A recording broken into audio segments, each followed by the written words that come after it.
The Adventures of Sherlock Holmes by Sir Arthur Conan Doyle. Adventure 3, A Case of Identity. "My dear fellow," said Sherlock Holmes as we sat on either side of the fire in his lodgings at Baker Street, "life is infinitely stranger than anything which the mind of man could invent. We would not dare to conceive the things which are really mere commonplaces of existence. If we could fly out of that window hand in hand, hover over this great city, gently remove the roofs, and peep in at the queer things which are going on, the strange coincidences, the plannings, the cross purposes, the wonderful chains of events, working through generations, and leading to the most outré results, it would make all fiction with its conventionalities and foreseen conclusions most stale and unprofitable." "And yet I am not convinced of it," I answered. "The cases which come to light in the papers are, as a rule, bald enough and vulgar enough. We have in our police reports realism pushed to its extreme limits, and yet the result is, it must be confessed, neither fascinating nor artistic." "A certain selection and discretion must be used in producing a realistic effect," remarked Holmes. "This is wanting in the police report, where more stress is laid, perhaps, upon the platitudes of the magistrate than upon the details, which to an observer contain the vital essence of the whole matter. Depend upon it, there is nothing so unnatural as the commonplace." I smiled and shook my head. "I can quite understand your thinking so," I said. "Of course, in your position of unofficial advisor and helper to everybody who is absolutely puzzled throughout 3 continents, you are brought in contact with all that is strange and bizarre. But here," I picked up the morning paper from the ground, "let us put it to a practical test. Here is the first heading upon which I come: A husband's cruelty to his wife. There is half a column of print, but I know without reading it that it is all perfectly familiar to me. There is, of course, the other woman, the drink, the push, the blow, the bruise, the sympathetic sister or landlady. The crudest of writers could invent nothing more crude." "Indeed, your example is an unfortunate one for your argument," said Holmes, taking the paper and glancing his eye down it. "This is the Dundas separation case, and, as it happens, I was engaged in clearing up some small points in connection with it. The husband was a teetotaler.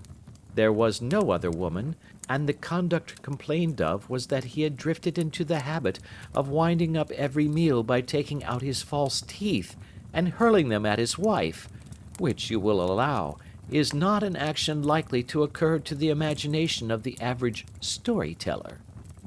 Take a pinch of snuff, Doctor, and acknowledge that I have scored over you in your example." He held out his snuff-box of old gold, with a great amethyst in the center of the lid. Its splendor was in such contrast to his homely ways and simple life that I could not help commenting upon it. "Ah," said he, "I forgot that I had not seen you for some weeks. It is a little souvenir from the King of Bohemia, in return for my assistance in the case of the Irene Adler papers." "And the ring?" I asked, glancing at a remarkable brilliant which sparkled upon his finger. "It was from the reigning family of Holland, though the matter in which I served them was of such delicacy that I cannot confide it even to you, who have been good enough to chronicle 1 or 2 of my little problems." "And have you any on hand just now?" I asked with interest. "Some 10 or 12, but none which present any feature of interest. They are important, you understand, without being interesting. Indeed, I have found that it is usually in unimportant matters that there is a field for the observation and for the quick analysis of cause and effect which gives the charm to an investigation. The larger crimes are apt to be the simpler, for the bigger the crime, the more obvious, as a rule, is the motive. In these cases, save for one rather intricate matter which has been referred to me from Marseilles, there is nothing which presents any features of interest. It is possible, however, that I may have something better before very many minutes are over, for this is one of my clients, or I am much mistaken." He had risen from his chair and was standing between the parted blinds, gazing down into the dull, neutral-tinted London street. Looking over his shoulder, I saw that on the pavement opposite there stood a large woman with a heavy fur boa round her neck, and a large curling red feather in a broad-brimmed hat, which was tilted in a coquettish Duchess of Devonshire fashion over her ear. From under this great panoply she peeped up in a nervous, hesitating fashion at our windows, while her body oscillated backward and forward, and her fingers fidgeted with her glove buttons. Suddenly, with a plunge, as of the swimmer who leaves the bank, she hurried across the road, and we heard the sharp clang of the bell. "I have seen those symptoms before," said Holmes, throwing his cigarette into the fire. "Oscillation upon the pavement always means an affaire court. She would like advice, but it is not sure that the matter is not too delicate for communication. And yet even here we may discriminate. When a woman has been seriously wronged by a man, she no longer oscillates, and the usual symptom is a broken bell wire. Here we may take it that there is a love matter, but that the maiden is not so much angry as perplexed or grieved. But here she comes in person to resolve our doubts." As he spoke there was a tap at the door, and the boy in buttons entered to announce Miss Mary Sutherland, while the lady herself loomed behind his small black figure like a full-sailed merchantman behind a tiny pilot boat. Sherlock Holmes welcomed her with the easy courtesy for which he was remarkable, and having closed the door and bowed her into an armchair, he looked her over in the minute yet abstracted fashion which was peculiar to him. "Do you not find," he said, "that with your short sight it is a little trying to do so much typewriting?" "I did at first," she answered, "but now I know where the letters are without looking." Then, suddenly realizing the full purport of his words, she gave a violent start and looked up, with fear and astonishment upon her broad, good-humored face. "You've heard about me, Mr. Holmes," she cried. "Else, how could you know all that?"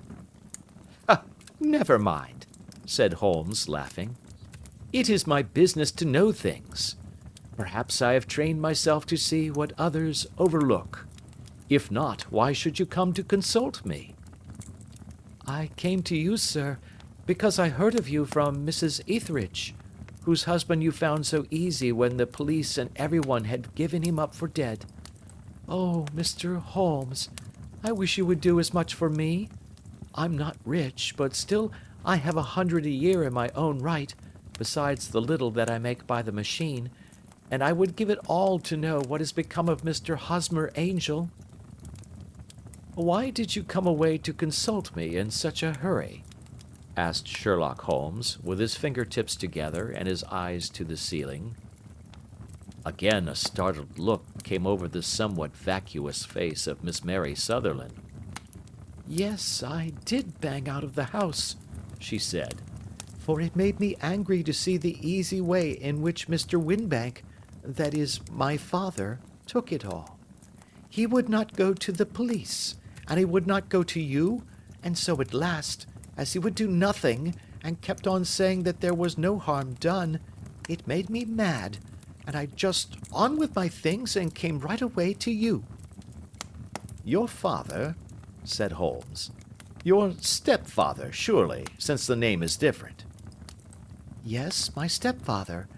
I call him father, though it sounds funny, too, for he is only 5 years and 2 months older than myself." "And your mother is alive?" "Oh, yes, mother is alive and well.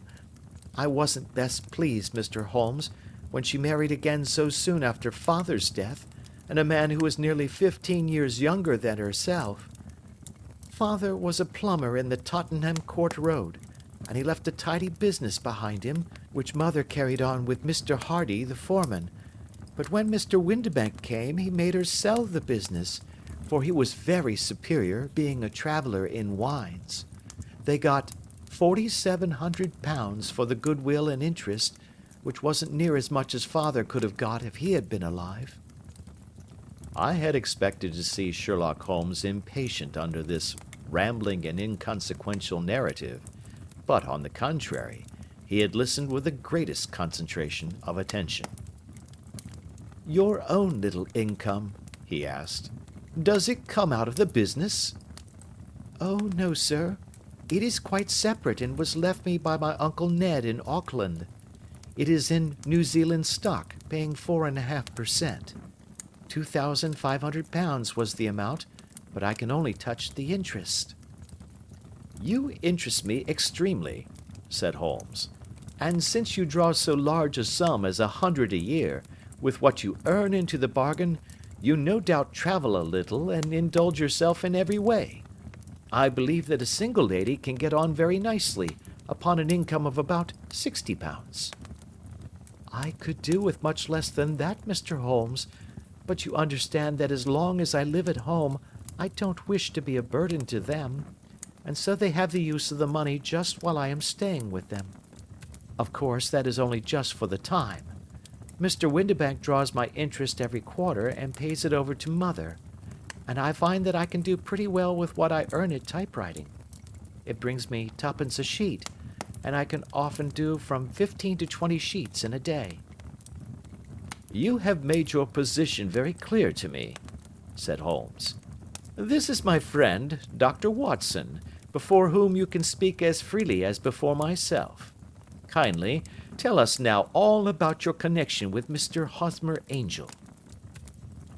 A flush stole over Miss Sutherland's face, and she picked nervously at the fringe of her jacket.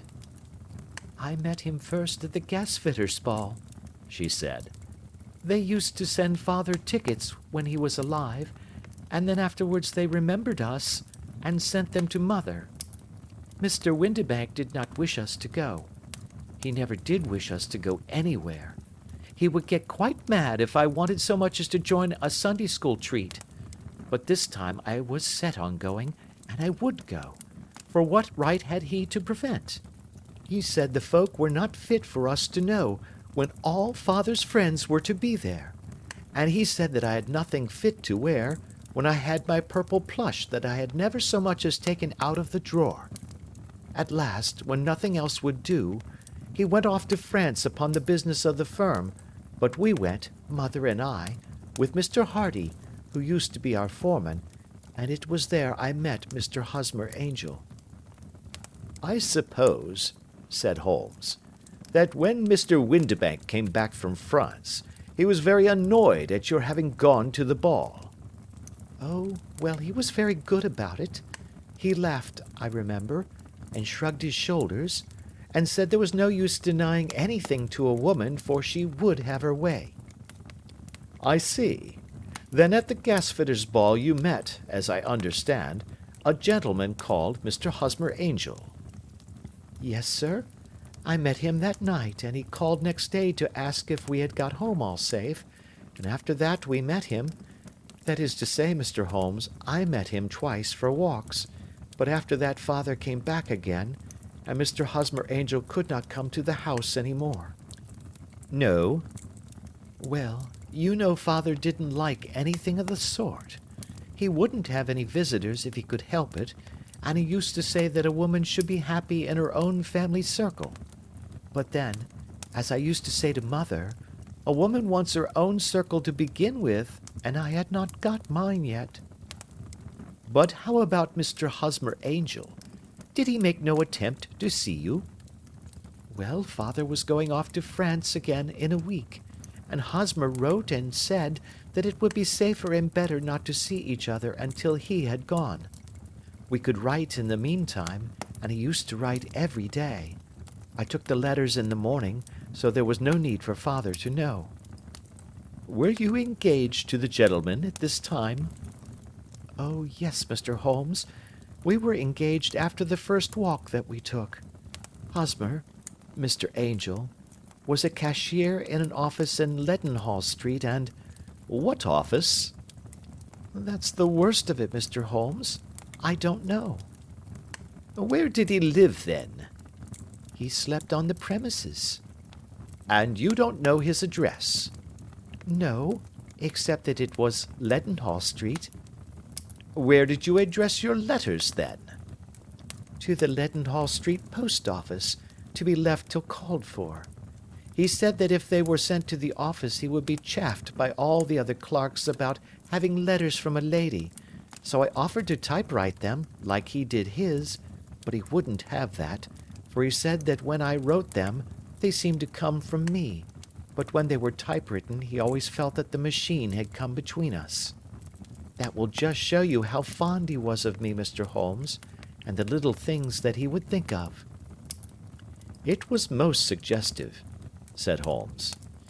It has long been an axiom of mine that the little things are infinitely the most important. Can you remember any other little things about Mr. Hosmer Angel? He was a very shy man, Mr. Holmes. He would rather walk with me in the evening than in the daylight, for he said that he hated to be conspicuous. Very retiring and gentlemanly he was. Even his voice was gentle. He'd had the quinsy and swollen glands when he was young, he told me, and it had left him with a weak throat and a hesitating, whispering fashion of speech. He was always well dressed, very neat and plain, but his eyes were weak just as mine are, and he wore tinted glasses against the glare. Well, and what happened when Mr. Windibank, your stepfather, returned to France? Mr. Hosmer Angel came to the house again, and proposed that we should marry before father came back. He was in dreadful earnest, and made me swear, with my hands on the testament, that whatever happened I would always be true to him. Mother said he was quite right to make me swear, and that it was a sign of his passion. Mother was all in his favour from the first, and was even fonder of him than I was.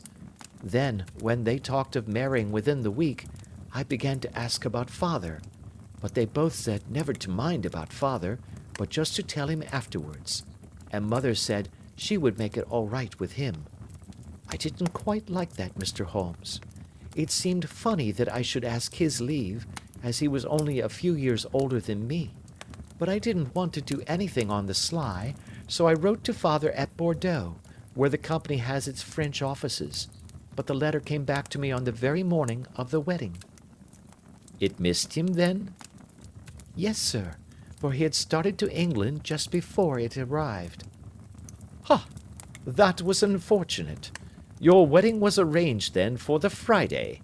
Was it to be in church? Yes, sir, but very quietly. It was to be at Son Saviour's, near King's Cross, and we were to have breakfast afterwards at the St. Pancras Hotel. Hosmer came for us in a hansom, but as there were two of us, he put us both into it and stepped himself into a four-wheeler, which happened to be the only other cab in the street. We got to the church first, and when the four-wheeler drove up we waited for him to step out, but he never did, and when the cabman got down from the box and looked, there was no one there. The cabman said that he could not imagine what had become of him, for he had seen him get in with his own eyes. That was last Friday, Mr. Holmes, and I have neither seen nor heard anything since then to throw any light upon what has become of him. It seems to me that you have been very shamefully treated, said Holmes. Oh, no, sir. He was too good and kind to leave me so. Why, all the morning he was saying to me that, whatever happened, I was to be true, and that even if something quite unforeseen occurred to separate us, I was always to remember that I was pledged to him, and that he would claim his pledge sooner or later. It seemed strange talk for a wedding morning, but what has happened since gives a meaning to it. Most certainly it does. Your own opinion is, then, that some unforeseen catastrophe has occurred to him? Yes, sir. I believe that he foresaw some danger, or else he would not have talked so. And then I think that what he foresaw happened. But you have no notion as to what it could have been? None. One more question. How did your mother take the matter? She was angry, and said that I was never to speak of the matter again. And your father? Did you tell him? Yes, and he seemed to think, with me, that something had happened, and that I should hear of Hosmer again. As he said, what interest could anyone have in bringing me to the doors of the church, and then leaving me? Now, if he had borrowed my money, or if he had married me and got my money settled on him, there might be some reason, but Hosmer was very independent about money, and never would look at a shilling of mine. And yet, what could have happened? And why could he not write? Oh, it drives me half mad to think of it, and I can't sleep a wink at night. She pulled a little handkerchief out of her muff and began to sob heavily into it.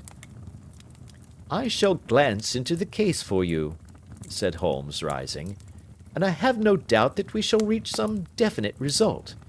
Let the weight of the matter rest upon me now, and do not let your mind dwell upon it further. Above all, try to let Mr. Hosmer Angel vanish from your memory, as he has done from your life. Then you don't think I'll see him again? I fear not. Then what has happened to him? You will leave that question in my hands. I should like an accurate description of him, and any letters of his which you can spare. I advertised for him in last Saturday's Chronicle, said she. Here is the slip, and here are 4 letters from him. Thank you. And your address? Number 31 Lion Place, Camberwell. Mr. Angel's address you never had, I understand. Where is your father's place of business? He travels for Westhouse and Marbank, the great claret importers of Fenchurch Street. Thank you. You have made your statement very clearly. You will leave the papers here, and remember the advice which I have given you. Let the whole incident be a sealed book, and do not allow it to affect your life. You are very kind, Mr. Holmes, but I cannot do that. I shall be true to Hosmer. He shall find me ready when he comes back. For all the preposterous hat and the vacuous face, there was something noble in the simple faith of our visitor which compelled our respect. She laid her little bundle of papers upon the table and went her way, with a promise to come again whenever she might be summoned. Sherlock Holmes sat silent for a few minutes with his fingertips still pressed together, his legs stretched out in front of him, and his gaze directed upward to the ceiling. Then he took down from the rack the old and oily clay pipe, which was to him as a counselor, and, having lit it, he leaned back in his chair, with the thick blue cloud wreaths spinning up from him, and a look of infinite languor in his face. Quite an interesting study, that maiden, he observed. I found her more interesting than her little problem, which, by the way, is rather a trite one. You will find parallel cases, if you consult my index, in Andover in '77, and there was something of the sort at The Hague last year. Old as is the idea, however, there were 1 or 2 details which were new to me, but the maiden herself was most instructive. You appeared to read a good deal upon her which was quite invisible to me, I remarked. Not invisible, but unnoticed, Watson. You did not know where to look, and so you missed all that was important. I can never bring you to realize the importance of sleeves, the suggestiveness of thumbnails, or the great issues that may hang from a bootlace. Now, what did you gather from that woman's appearance? Describe it. Well, she had a slate-colored, broad-brimmed straw hat, with a feather of a brickish red. Her jacket was black, with black beads sewn upon it, and a fringe of little black jet ornaments. Her dress was brown, rather darker than coffee color, with a little purple plush at the neck and sleeves. Her gloves were grayish and were worn through at the right forefinger. Her boots I didn't observe. She had small, round, hanging gold earrings, and a general air of being fairly well-to-do in a vulgar, comfortable, easy-going way.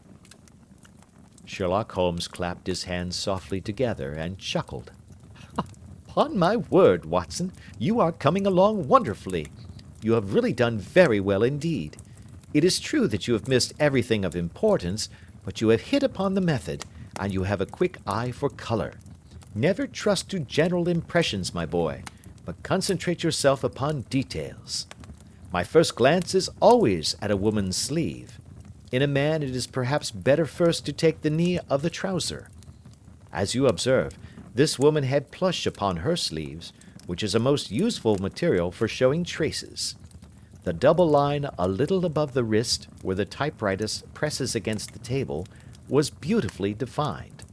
The sewing machine, of the hand type, leaves a similar mark, but only on the left arm, and on the side of it farthest from the thumb, instead of being right across the broadest part, as this was. I then glanced at her face, and, observing the dint of a pince-nez at either side of her nose, I ventured to remark upon short sight in typewriting, which seemed to surprise her. It surprised me. But surely it was obvious. I was then much surprised and interested on glancing down to observe that, though the boots which she was wearing were not unlike each other, they were really odd ones, the one having a slightly decorated toe cap, and the other a plain one. One was buttoned only in the 2 lower buttons out of 5, and the other at the 1st, 3rd, and 5th. Now, when you see that a young lady, otherwise neatly dressed, has come away from home with odd boots, half buttoned, it is no great deduction to say that she came away in a hurry. And what else? I asked, keenly interested, as I always was, by my friend's incisive reasoning. I noted in passing that she had written a note before leaving home, but after being fully dressed. You observed that her right glove was torn at the forefinger, but you did not apparently see that both glove and finger were stained with violet ink. She had written in a hurry and dipped her pen too deep. It must have been this morning, or the mark would not remain clear upon the finger. All this is amusing, though rather elementary, but I must go back to business, Watson. Would you mind reading me the advertised description of Mr. Hosmer Angel?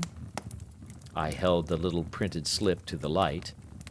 Missing, it said, on the morning of the 14th, a gentleman named Hosmer Angel, about 5 feet 7 inches in height, strongly built, sallow complexion, black hair, a little bald in the center, bushy black side whiskers and moustache, tinted glasses, slight infirmity of speech, was dressed when last seen in black frock coat faced with silk, black waistcoat, gold Albert chain, and grey Harris tweed trousers with brown gaiters over elastic-sided boots, known to have been employed in an office in Leadenhall Street. Anybody bringing— That will do, said Holmes. As to the letters, he continued, glancing over them, they are very commonplace. Absolutely no clue in them to Mr. Angel, save that he quotes Balzac once.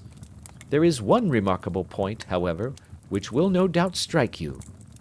They are typewritten, I remarked. Not only that, but the signature is typewritten. Look at the neat little Hosmer Angel at the bottom. There is a date, you see, but no superscription except Leadenhall Street, which is rather vague. The point about the signature is very suggestive. In fact, we may call it conclusive. Of what? My dear fellow, is it possible you do not see how strongly it bears upon the case? I cannot say that I do, unless it were that he wished to be able to deny his signature if an action for breach of promise were instituted. No, that was not the point. However, I shall write 2 letters, which should settle the matter. One is to a firm in the city, the other is to the young lady's stepfather, Mr. Windibank, asking him whether he could meet us here at 6 o'clock tomorrow evening. It is just as well that we should do business with the male relatives.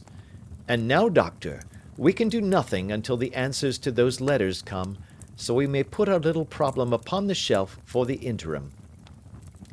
I had had so many reasons to believe in my friend's subtle powers of reasoning and extraordinary energy in action, that I felt that he must have some solid grounds for the assured and easy demeanor with which he treated the singular mystery which he had been called upon to fathom. Once only had I known him to fail, in the case of the King of Bohemia and the Irene Adler photograph. But when I looked back to the weird business of the sign of 4, and the extraordinary circumstances connected with the study in scarlet, I felt that it would be a strange tangle indeed which he could not unravel. I left him then, still puffing at his black clay pipe, with the conviction that when I came again on the next evening, I would find that he held in his hands all the clues which would lead up to the identity of the disappearing bridegroom of Miss Mary Sutherland. A professional case of great gravity was engaging my own attention at the time, and the whole of next day I was busy at the bedside of the sufferer. It was not until close upon 6 o'clock that I found myself free, and was able to spring into a hansom and drive to Baker Street, half afraid that I might be too late to assist at the denouement of the little mystery. I found Sherlock Holmes alone, however, half asleep, with his long, thin form curled up in the recesses of his armchair. A formidable array of bottles and test tubes, with the pungent, cleanly smell of hydrochloric acid, told me that he had spent his day in the chemical work which was so dear to him. "Well, have you solved it?" I asked as I entered. "Yes, it was the bisulfate of baryta." No, the mystery!" I cried. "Oh, that! I thought of the salt that I had been working upon. There was never any mystery in the matter, though, as I said yesterday, some of the details are of interest. The only drawback is that there is no law, I fear, that can touch the scoundrel." "Who was he, then, and what was his object in deserting Miss Sutherland?"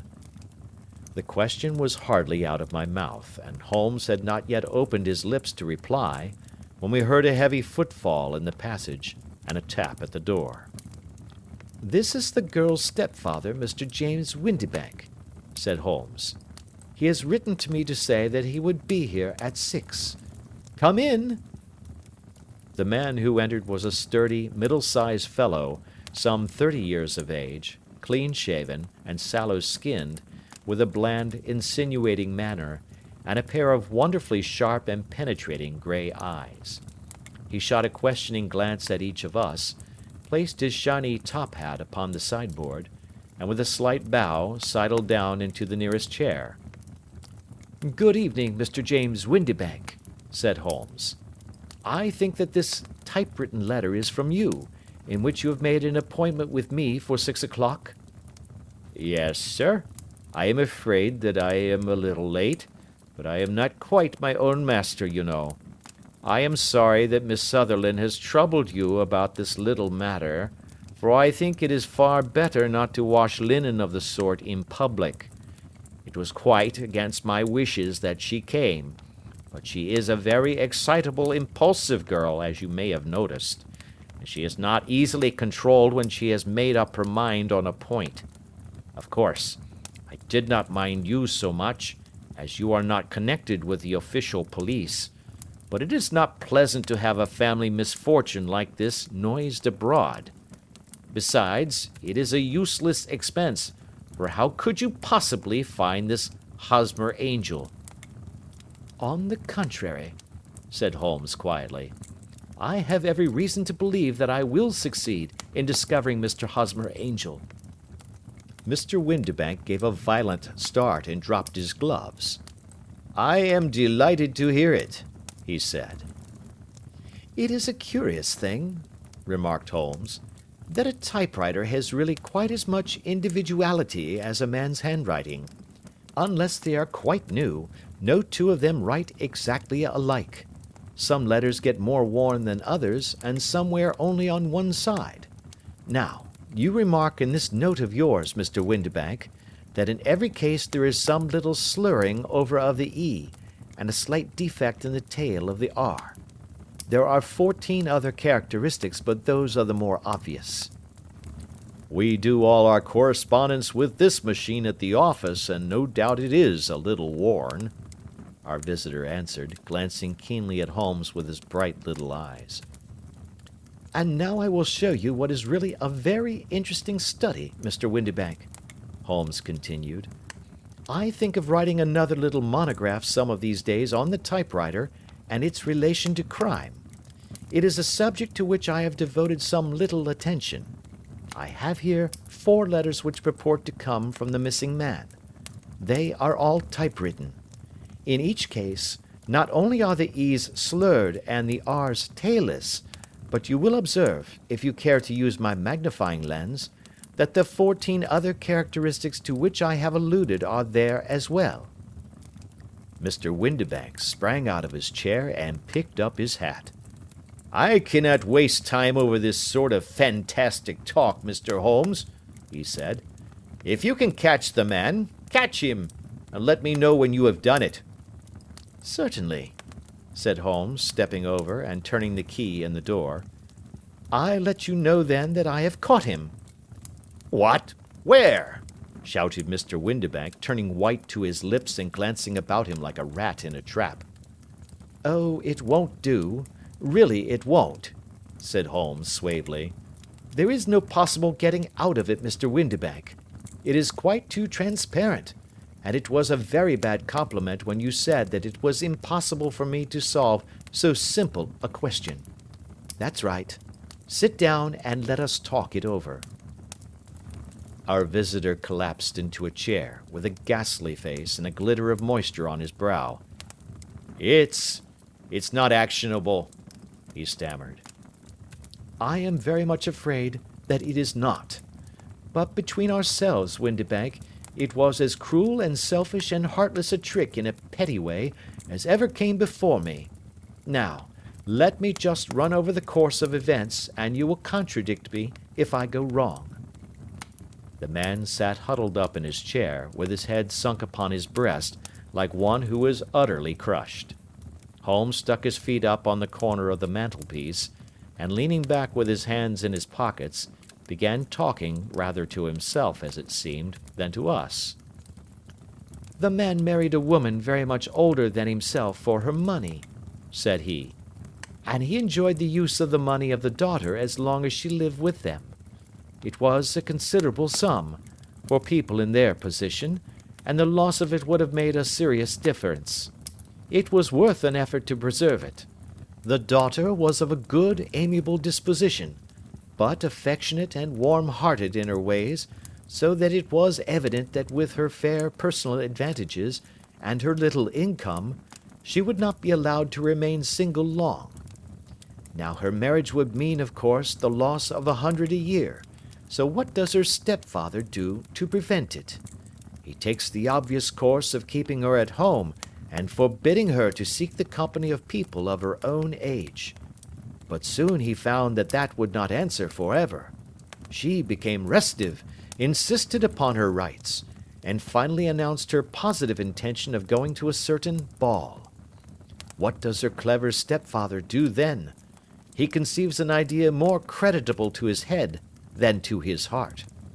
With the connivance and assistance of his wife, he disguised himself, covered those keen eyes with tinted glasses, masked the face with a moustache and a pair of bushy whiskers, sunk that clear voice into an insinuating whisper, and doubly secure on account of the girl's short sight, he appears as Mr. Hosmer Angel, and keeps off other lovers by making love himself." "It was only a joke at first," groaned our visitor. "We never thought that she would have been so carried away." "Very likely not. However that may be, the young lady was very decidedly carried away, and having quite made up her mind that her stepfather was in France, the suspicion of treachery never for an instant entered her mind. She was flattered by the gentleman's attentions, and the effect was increased by the loudly expressed admiration of her mother. Then Mr. Angel began to call, for it was obvious that the matter should be pushed as far as it would go if a real effect were to be produced. There were meetings, and an engagement, which would finally secure the girl's affections from turning towards anyone else. But the deception could not be kept up forever. These pretended journeys to France were rather cumbrous.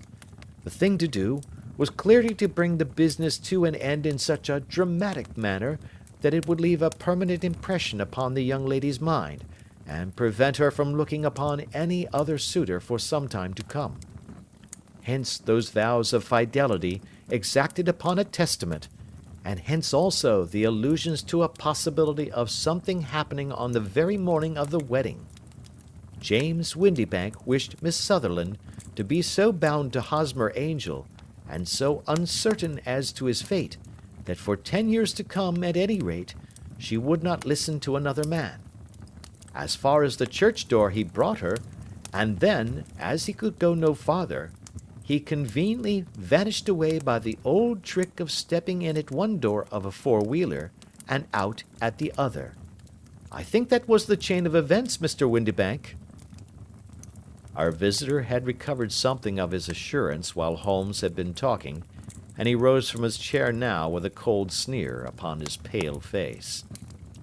"It may be so, or it may not, Mr. Holmes," said he. "But if you are so very sharp, you ought to be sharp enough to know that it is you who are breaking the law now, and not me. I have done nothing actionable from the first, but as long as you keep that door locked, you lay yourself open to an action for assault and illegal constraint." "The law cannot, as you say, touch you," said Holmes, unlocking and throwing open the door. "Yet there never was a man who deserved punishment more. If the young lady has a brother or a friend, he ought to lay a whip across your shoulders, by Jove," he continued, flushing up at the sight of the bitter sneer upon the man's face. "It is not part of my duties to my client, but here's a hunting crop handy, and I think I shall just treat myself to—" He took 2 swift steps to the whip, but before he could grasp it there was a wild clatter of steps upon the stairs, the heavy hall door banged, and from the window we could see Mr. James Windibank running at the top of his speed down the road. "There's a cold-blooded scoundrel," said Holmes, laughing, as he threw himself down into his chair once more. "That fellow will rise from crime to crime until he does something very bad and ends on a gallows. The case has, in some respects, been not entirely devoid of interest." "I cannot now entirely see all the steps of your reasoning," I remarked. "Well, of course it was obvious from the first that this Mr. Hosmer Angel must have some strong object for his curious conduct, and it was equally clear that the only man who really profited by the incident, as far as we could see, was the stepfather. Then the fact that the 2 men were never together, but that the one always appeared when the other was away, was suggestive. So were the tinted spectacles and the curious voice, which both hinted at a disguise, as did the bushy whiskers. My suspicions were all confirmed by his peculiar action in typewriting his signature, which, of course, inferred that his handwriting was so familiar to her that she would recognize even the smallest sample of it. You see, all these isolated facts, together with many minor ones, all pointed in the same direction." "And how did you verify them?" "Having once spotted my man, it was easy to get corroboration. I knew the firm for which this man worked. Having taken the printed description, I eliminated everything from it which could be the result of a disguise, the whiskers, the glasses, the voice, and I sent it to the firm, with a request that they would inform me whether it answered to the description of any of their travellers. I had already noticed the peculiarities of the typewriter, and I wrote to the man himself at his business address, asking him if he would come here. As I expected, his reply was typewritten and revealed the same trivial but characteristic defects. The same post brought me a letter from Westhouse and Marbank, of Fenchurch Street, to say that the description tallied in every respect with that of their employee, James Windibank. Voilà tout." "And Miss Sutherland?" "If I tell her, she will not believe me. You may remember the old Persian saying, 'There is danger for him who taketh the tiger cub, and danger also for whoso snatches a delusion from a woman.' There is as much sense in Hafiz as in Horace, and as much knowledge of the world." End of Adventure 3.